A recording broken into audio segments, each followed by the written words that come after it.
नमस्कार दोस्तों, क्या अब आपकी लाइव टीवी चैनल्स की जो प्रॉब्लम थी कि मैं ब्रॉडबैंड कनेक्शन लेता हूं, उसमें मुझे टेलीकॉम कंपनी या कोई भी ब्रॉडबैंड सर्विस प्रोवाइडर जो है वो सेटअप बॉक्स देता है, लेकिन उसमें लाइव टीवी चैनल नहीं चलते और चलते हैं तो वो ओवर दी ओटीटी एप्लीकेशन चलते हैं जहां बहुत ज़्यादा झंझट होता है। यहाँ पे बात करी जाए तो ब्रॉडबैंड इंडिया फर्म ने फाइनली कुछ रिकमेंडेशन दी थी, जिसपे कि सबसे पहले इनिशिएटिव जो लिया है वो फाइनली ट्राई ने लिया है, जिसमें कि बात करी जाए तो नेशनल ब्रॉडकास्टिंग पॉलिसी को लेके, जिसमें ब्रॉडबैंड इंडिया फर्म ने कहा भी था कि एक इस तरीके की पॉलिसी बनाई जाए, फ्रेमवर्क करा जाए, जिसमें कि ज़्यादातर जो भी ब्रॉडकास्टिंग सेक्टर को ज़रूरत है उसे प्रोवाइड करवाया जाए और फाइनली जो ब्रॉडकास्टिंग है वो कहीं ना कहीं एंड यूज़र तक ज़्यादा से ज़्यादा लोगों तक पहुँचे। और इससे सिर्फ ये नहीं है कि आपको एंटरटेनमेंट देखने का या आप तक एंटरटेनमेंट पहुंचाने का मौका मिलेगा, इससे बहुत ज़्यादा रेवेन्यू जनरेट भी होता है, क्योंकि इसमें मेनली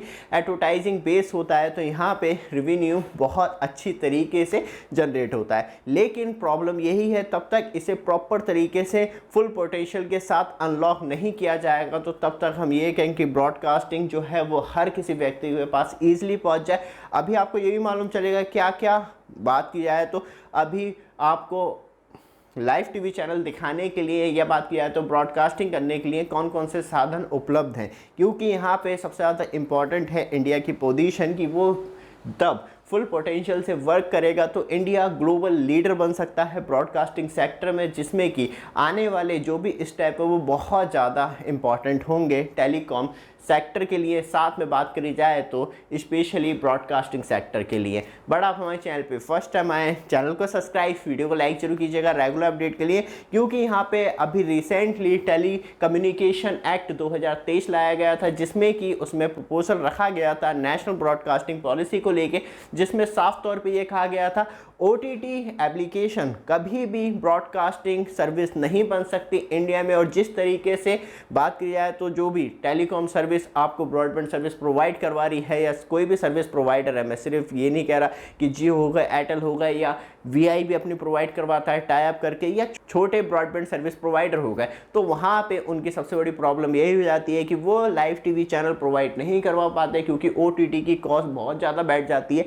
और जो मतलब बात की जाए तो एक अच्छे अमाउंट में देखने के लिए मिलते हैं, वहाँ पे तो ओटीटी जो प्रोवाइडर हैं वो झुक भी जाते हैं, लेकिन छोटे जो ब्रॉडबैंड प्रोवाइडर हैं उनके तरफ बिल्कुल भी ध्यान नहीं दिया जाता। तो इसी वजह से अभी जो आपको सर्विस देखने के लिए मिलती है, मतलब आप फ्री सर्विस या पेड सर्विस जो देखते हैं वो डायरेक्ट टू मोबाइल टेक्नोलॉजी भी यूज़ कर सकते हैं, क्योंकि यहाँ पे प्रसार भारती ने टाई अप किया है, तो अब आपको इस तरीके की टेक्नोलॉजी देखने के लिए मिलती है। अभी एंड यूज़र तक आने में थोड़ा सा टाइम लगेगा, लेकिन बात करी जाए तो डीटीएच ऑपरेटर हो गए या प्राइवेट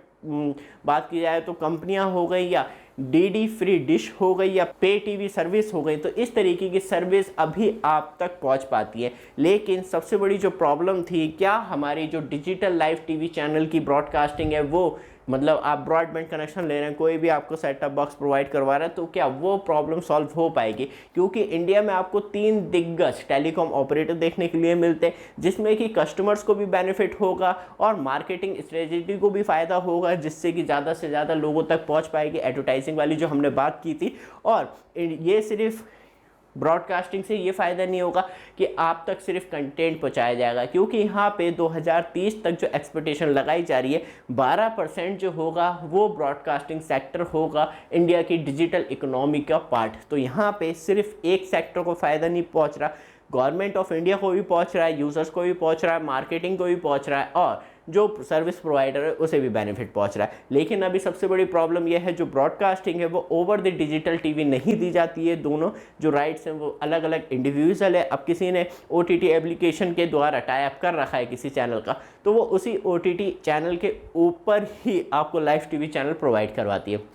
तो अब देखते हैं ट्राई किस तरीके से एक नई पॉलिसी पे वर्क करता है, किस तरीके से फ्रेमवर्क बनाता है और किस तरीके से एंड यूज़र तक बेनिफिट पहुंचाता है। क्योंकि यहाँ पे सबसे बड़ी बात यह है, जिस तरीके का आपका लाइव टीवी चैनल एक्सपीरियंस है वो आपको सेटअप बॉक्स पे नहीं मिल पाता जो कि ब्रॉडबैंड के साथ आते हैं, क्योंकि आप तब मतलब बात की जाए तो ट्रेडिशनल डीटीएच सर्विस लेते हैं तो उस पर तो आपको वैसे ही चैनल देखने के लिए मिलते हैं जैसे कि सर्विस प्रोवाइडर आपको प्रोवाइड करवाता है, लेकिन डीटीएच सर्विस अलग हो गया एक मैटर। और जो आपको डिजिटल सेटअप बॉक्स मिलते हैं वो पूरी तरीके से ओवर द ओटीटी बेस होते हैं। अब देखते हैं कि किस तरीके से टाई अप आता है, या उसके लिए आपको प्लान के हिसाब से पैसे देने पड़ेंगे, या मंथली पैसे देने पड़ेंगे, या एक्स्ट्रा कॉस्ट लगेगी। क्योंकि अभी जो छोटे